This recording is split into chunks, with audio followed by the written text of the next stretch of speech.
दोस्तों, मूवी की शुरुआत में हम एक डरे सहमे डॉक्टर को भागता हुआ देखते हैं, जो कि किसी से अपनी जान बचाकर टैक्सी तक पहुंचने ही वाला था।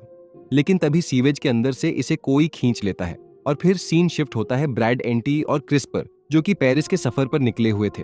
और जल्द ही यह लोग पेरिस की शान आईफिल टावर के पास पहुंच जाते हैं। पर अफसोस, रात होने की वजह से इसे बंद कर दिया जाता है। लेकिन फिर भी यह तीनों चुपके से टावर के ऊपर पहुंच जाते हैं। एंडेडी यहाँ बंजी जंपिंग की तैयारी करने लगता है, क्योंकि इसे अपनी बहादुरी का सबूत देना था। हालांकि ब्रैड और क्रिस इसे रोकने का ट्राई करते हैं, पर एंडेडी तो जिद पर अड़ठा रहता है। इसी बीच यहाँ एक सुंदर सी लाडे की सेराफाइन आती है, जिसे देखकर तीनों छुप जाते हैं। लेकिन जब ये सेराफाइन को कूदते हुए देखते हैं तो एंडेडी तुरंत इसे रोकने के लिए सामने आ जाता है। पर सेफाइन कूद जाती है और एंडेडी भी इसे बचाने के लिए कूद पड़ता है। जब ब्रेड और क्रिस एंडेडी के पैर से बंधी रस्सी को पकड़कर दोनों की हेल्प करते हैं, एंडेडी सेफाइन को तो सेल्फी लैंड करवा देता है, पर रस्सी रिजर्व होने की वजह से इसे बहुत चोट आती है और फिर इसकी आंख हॉस्पिटल में खुलती है। लेकिन इस हालत में भी इसे सेरेफाइन का ख्याल होता है कि कहीं वह फिर से खुदकुशी ना कर ले। एंडेडी क्रिस अब ब्रेड से कहता है कि सेरेफाइन के हाथ में एक लेटर था, उसकी हेल्प से हम उसका एड्रेस जान सकते हैं। दोनों दोस्त लेटर ढूंढने के लिए आईफिल टावर के पास जाते हैं, जबकि हॉस्पिटल में एंडेडी को सेराफाइन नजर आ जाती है, जिसे देखकर एंडेडी फॉलो करने लगता है। एंडेडी सेरेफाइन को आवाज लगाकर बुला ही रहा होता है कि तभी डॉक्टर आकर दरवाजा खोलकर एंडेडी को जमीन पर गिरा देता है। और जब एंडेडी नजर उठाकर सामने देखता है तो वहां सेफाइन नहीं होती। इतने में क्रिस और ब्रेड भी यहाँ आ जाते हैं और एंडेडी को सेरेफाइन का लेटर दिखाते हैं, जिसमें उसके घर का एड्रेस था। एड्रेस मिलने के अगले ही दिन तीनों दोस्त सेफाइन के घर दस्तक देते हैं, लेकिन सेराफाइन इन्हें देखकर खुश नहीं होती, बल्कि इन्हें भगाने की कोशिश करती है। पर एंडेडी तो सेराफाइन से बात किए बिना यहाँ से जाने वाला ही नहीं था, इसलिए सेराफाइन इसे कल मिलने का वादा करके यहाँ से रवाना कर देती है। वादे के मुताबिक नेक्स्ट डे सेफाइन और एंडेडी दोनों डेट पर जाते हैं। एंडेडी के लिए यह सब काफी सरप्राइजिंग था, इसीलिए यह थोड़ा घबरा जाता है और उल्टी सीधी हरकतें करने लगता है, जिनसे सेरेफाइन भी तंग आकर यहाँ से जाने लगती है। पर एंडेडी माफी मांगकर किसी तरह सेफाइन को रोक लेता है। कुछ देर बाद यहाँ एक तगड़ा सा आदमी एंडेडी के साथ झगड़ने लगता है। बेचारा एंडेडी तो मार खाता रहता है, पर सेराफाइन इस आदमी को मजा छका देती है। सेरेफाइन की यह दमदार ताकत देखकर एंडेडी भी हक्का भक्का रह जाता है और सेराफाइन से पूछता है कि आखिर ये कारनामा तुमने किया कैसे? तुम्हारे पास इतनी पावर आई कहां से? सेराफाइन एंडेडी को दूर रहने की वार्निंग देकर यहां से रवाना हो जाती है। वीडियो आगे बढ़ने से पहले एक छोटी सी रिक्वेस्ट है। मेरे चैनल की वीडियो बहुत लोग देखते हैं, लेकिन ज्यादातर लोग सब्सक्राइब नहीं करते। अगर आपको मेरी मूवी एक्सप्लेनेशन पसंद आती है तो प्लीज चैनल को सब्सक्राइब जरूर करें। लेकिन एंडेडी शाम को ही दोनों दोस्तों के साथ सेरेफाइन के घर पहुंच जाता है और इस बार डोर ओपन करता है सेराफाइन का केयर टेकर क्लॉट, जो कि इन्हें बताता है कि सेराफाइन फुल मून नाइट पार्टी में मिल जाएगी। साथ ही उस पार्टी का इनविटेशन भी देता है। बिना देर किए तीनों पार्टी में आ जाते हैं और क्लॉट का नाम बताते ही इन्हें एंट्री मिल जाती है। अंदर लोगों की भीड़ में सेफाइन कहीं नहीं दिखती, इसलिए क्रिस सेफाइन की तलाश में उसके घर आ जाता है। डोरबेल बजाने के बाद कोई डोर ओपन नहीं करता और तभी क्रिस की नजर बेसमेंट की एक विंडो पर जाती है, जिसे हटाकर क्रिस अंदर पहुंच जाता है जहां सेफाइन कैद थी। सेरोफाइन को जब पता चलता है कि एंडेडी पार्टी में मौजूद है तो ये काफी घबरा जाती है, क्योंकि वे पार्टी खतरे से खाली नहीं थी। एंडेडी को बचाने के लिए सेफाइन जल्दी से सेल से बाहर निकलकर पार्टी में जाने लगती है, पर क्रिस भी साथ जाने की जिद करने लगता है। खतरे को देखते हुए सेराफाइन इसे सेल में बंद करके यहाँ से चली जाती है। सेफाइन एंट्री गेट बंद होने के बाद भी अंदर आ जाती है, क्योंकि इस पर कोई रिस्ट्रिक्शंस नहीं थी। सेफाइन एंडेडी को लेकर एक सीक्रेट रास्ते से बाहर जाने की कोशिश करती है। इन्हें बाहर जाता देख क्लॉड और ब्रेड भी इन्हें फॉलो करने लगते हैं।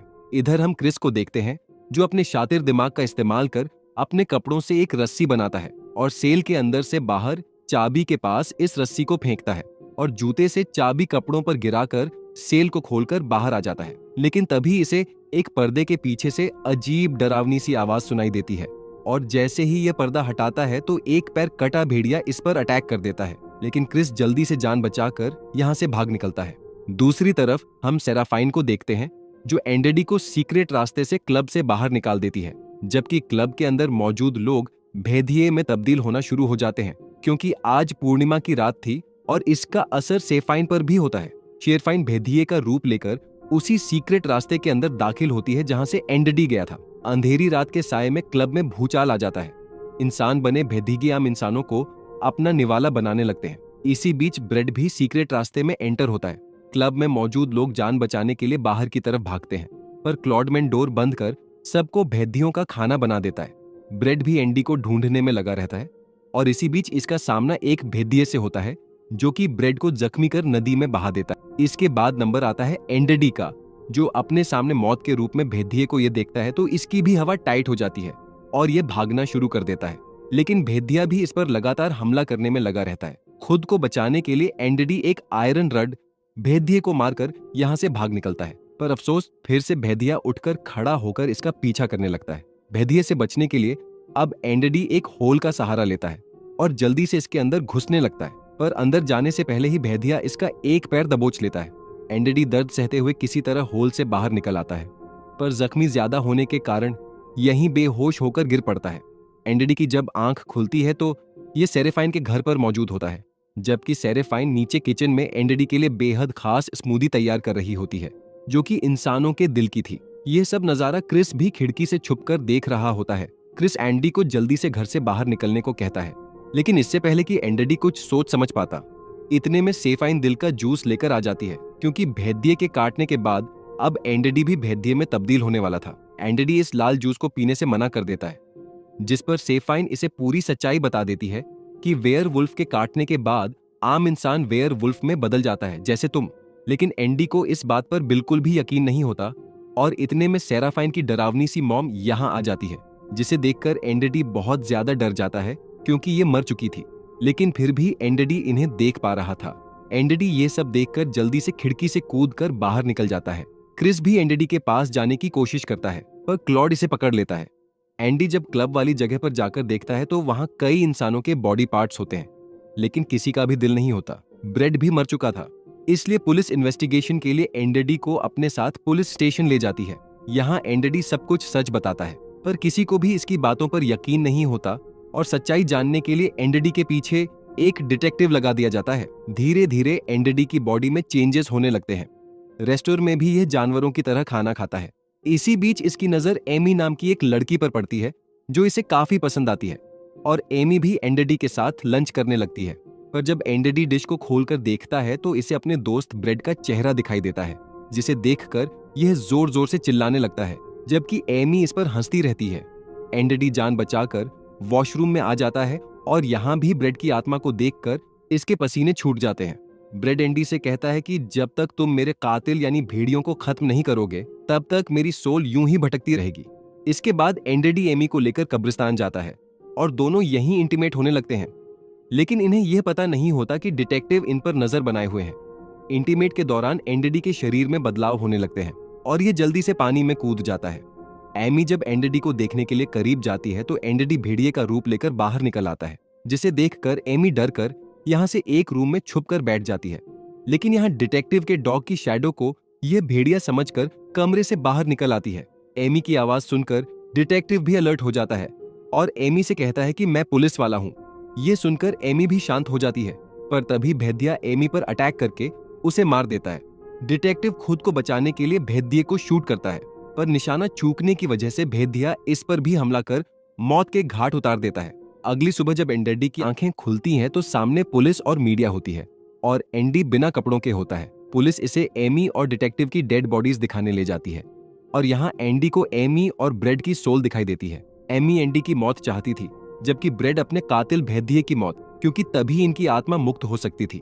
एंडी इन दोनों की मदद से बाहर निकल आता है और समझ जाता है कि अगर इसे फिर से नॉर्मल इंसान बनना है तो उसी भेदिये का दिल खाना होगा जिसने इसे काटा है। लेकिन ऐसा करना एंडी के लिए बहुत ही मुश्किल था, क्योंकि इसे सेराफाइन ने बाइट किया था, जो कि एंडी की क्रश थी।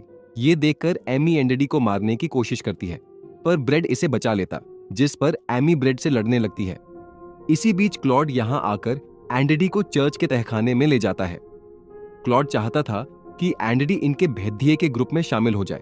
क्लॉड एंडी को क्रिस के पास भी लेकर जाता है और क्रिस को मारने के लिए कहता है, पर एंडी दोस्ती का मान रखते हुए क्लॉड और इसके साथियों को ही मारने लगता है और जल्दी से यहाँ से बाहर निकलने की कोशिश करता है, पर क्लॉड के साथ ही से घेर लेते हैं। लेकिन सही वक्त पर सेराफाइन एंट्री करके एंडी को यहाँ से ले जाती है और सेराफाइन इस रास्ते को आग के हवाले कर दुश्मनों का रास्ता ब्लॉक कर देती है। इसके बाद सेराफाइन और एंडेडी इन दोनों पानी में कूदकर सेराफाइन के घर आ जाते हैं। सेराफाइन यहाँ एंडेडी को अपने सौतेले पिता से इंट्रोड्यूस कराती है, जो कि एक भेदिया थे। सेराफाइन बताती है कि मेरे फादर एक डॉक्टर थे जिन्होंने मुझे बचाने के लिए मुझ पर एक्सपेरिमेंट किया, पर अफसोस वो एक्सपेरिमेंट गलत हो गया और सेराफाइन भेदिया बन गई। ये देखकर इसके पिता ने भागने की कोशिश की, लेकिन सेराफाइन ने उनके पैर काट दिए, जबकि मां को मार दिया। ये सब सुनकर एंडेडी इमोशनल होकर सेफाइन को गले लगा लेता है और दोनों इंटीमेट होने लगते हैं। लेकिन तभी क्लॉड अपनी गैंग को लेकर यहाँ भी आ जाता है, पर इनके हाथ लगने से पहले ही एंडेडी यहाँ से भाग निकलता है और कुछ देर बाद फिर से सेराफाइन के पास बेसमेंट में आ जाता है, जहां सेफाइन अपने पिता को जिंदा करने की कोशिश में लगी हुई थी। लेकिन कोई फायदा नहीं होता और सेराफाइन के फादर इस दुनिया से विदा हो जाते हैं। एंडेडी सेराफाइन से उसके फादर की रिसर्च के बारे में पूछता है। सेराफाइन रिसर्च से जुड़ी हर जानकारी देती है, लेकिन कुछ रिसर्च गायब थी जिन्हें असल में क्लॉड ने ही चोरी कर लिया था। ये वो प्रयोग थे जिनसे वेयर वुल्फ महीने में कभी भी ट्रांसफॉर्म हो सकते थे। इस डाटा को ढूंढना बहुत जरूरी था और इस मुश्किल काम को आसान बनाता है एक नोट, जिस पर लिखे एड्रेस की मदद से सेराफाइन और एंडेडी दोनों एक पार्टी में पहुंचते हैं। पार्टी क्लॉड ने इसलिए बनाई थी ताकि वह इस बहाने अमेरिकन्स को अपना निशाना बना सके। एंडेडी बचते बचाते पार्टी में अंदर एंट्री ले लेता है और एक टेबल पर चढ़कर सबको बताता है कि आप लोग खतरे में हैं, पर किसी को भी एंडेडी की बातों पर यकीन नहीं होता, बल्कि पुलिस इसे हथकड़ी पहनाकर अपने साथ ले जाने लगती है। इनके जाते ही क्लॉड और इसके साथ ही काले कपड़ों में यहाँ आ जाते हैं और अपनी बॉडी में भेड़िया बनाने वाली दवाई इंजेक्ट कर लेते हैं ताकि यह लोगों को खा सकें। इतने में एंडेडी की नजर क्रॉस पर बंधे क्रिस पर जाती है, जो काफी दर्दनाक हालत में था। पुलिस भी क्रिस को देखकर तुरंत पार्टी बंद करने का आर्डर देती है और क्लॉड के साथियों को गिरफ्तार कर लिया जाता है। पुलिस अब भी क्लॉड को धमका ही रही थी कि तभी क्लॉड के साथी भेदिये बनने लगते हैं और सब लोगों पर अटैक करना शुरू कर देते हैं, जिससे हॉल में काफी भगदड़ मच जाती है। ये भेड़िए इंसानों को अपना निवाला बनाते हैं। मेन गेट बंद होने की वजह से कोई बाहर नहीं जा पाता। यह देखकर सेफाइन जेसीबी को कंट्रोल करने वाले ड्राइवर को मारकर मेन गेट तोड़ देती है, जिससे सब लोग जान बचाकर यहाँ से भाग निकलते हैं। इतने में पुलिस का काफिला भी बाहर इकट्ठा हो जाता है, जबकि अंदर एंडेडी एक भेड़िए को शूट कर ब्रेड की आत्मा को मुक्ति दिला देता है। पुलिस एंडी को अरेस्ट करना चाहती थी, इसलिए सेराफाइन और एंडी दोनों सीक्रेट रास्ते से भागने लगते हैं, लेकिन पुलिस स्टाफ भी इन्हें लगातार फॉलो करता है। भेदिये सभी पुलिस वालों को मार देते हैं और सेराफाइन इन भेदियों से निपटने के लिए खुद को वही दवाई इंजेक्ट करती है जिससे भेदिया बना जा सकता था। सेराफाइन भेदिया बनकर अपने दुश्मन भेदिये को मार गिराती है और अनजाने में एंडी सेराफाइन को शूट कर जख्मी कर देता है। सेराफाइन इससे कहती है कि तुम नॉर्मल इंसान बनने के लिए मेरा दिल खा लो, पर एंडेडी ऐसा नहीं कर पाता और पुलिस से बचने के लिए यहाँ से भागने लगता है और कुछ दूर चलते ही इसके सामने भेदिया आ जाता है। इस वक्त एंडेडी रेलवे ट्रैक पर था और तभी ट्रेन सामने आ जाती है। एंडेडी तो बच जाता है, पर भेदिया निशाना बन जाता है। ड्राइवर जैसे ही ट्रेन रोकता है, भेदिया अंदर घुसकर सबको मारने लगता है, पर दवाई का असर खत्म होने के बाद ये भेदिया क्लॉड में बदल जाता है। इतने में एंडेडी यहाँ आकर इस पर हमला कर देता है। एंडेडी जब क्लॉड के शरीर पर आयरन रड का निशान देखता है, तब इसे पता चलता है कि इसे सेराफाइन की नहीं बल्कि क्लॉड की जान लेनी है, जिसकी वजह से ये भेदिया बना। अब भी क्लॉड दवाई इंजेक्ट करने की कोशिश करता है, पर हाथापाई में ये इंजेक्शन एंडेडी को लग जाता है और ये भेदिया बनकर क्लॉड को मारकर उसका दिल खा लेता है। आखिर में एंडेडी और सेराफाइन शादी कर रहे होते हैं। क्रिस जैसे ही रिंग निकालता है, रिंग नीचे गिर जाती है, जिसे पकड़ने के लिए सेराफाइन और एंडेडी दोनों छलांग लगा देते हैं, पर अफसोस एंडेडी की रस्सी बंधी नहीं होती। पर सेफाइन इसे अपनी रस्सी की मदद से बचा लेती है और हवा में ही एंडेडी सेराफाइन को रिंग पहनाता है और मूवी खत्म हो जाती है।